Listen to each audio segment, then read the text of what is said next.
East West media গ্রুপে কালের কণ্ঠ একটা প্রতিষ্ঠান।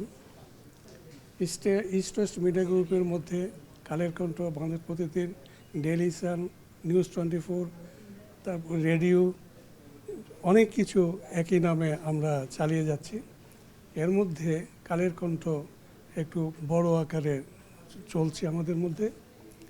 তবে আজকে এই প্রতিষ্ঠাবার্ষিকীতে যারা আমাদের এখানে এসে আমাদেরকে উৎসাহিত করেছেন, ফুল দিয়ে ধন্যবাদ জানিয়েছেন, আমি সকলকে কালের কণ্ঠ পক্ষ থেকে ধন্যবাদ জানাই এবং তাদের প্রতি আমরা চিরকৃতজ্ঞ থাকব।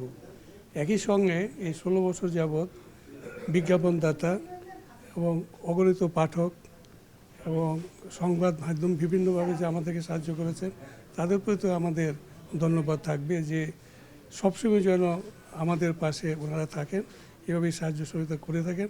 আমরা ওনাদের মনের কথা, অন্তরের কথা প্রকাশ করার চেষ্টা করব। কালের কণ্ঠে একমাত্র একটা পত্রিকা যেটা প্রতিদিন একটি পাতা করে ধর্মীয় পেপারে লেখা হয়, যা বাংলাদেশের কোনো পেপারই একটি পাতা প্রতিদিন ধর্মীয় সংক্রান্ত কোনো সংবাদ পরিবেশন করে না।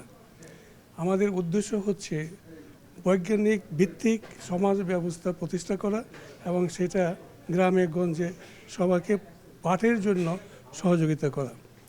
এটা হলো আমাদের একটা অন্য দিক। তাছাড়া স্পোর্টস আমাদের একটা বিশেষভাবে প্রচারিত হয়, যেটা সমাদৃত হয়েছে।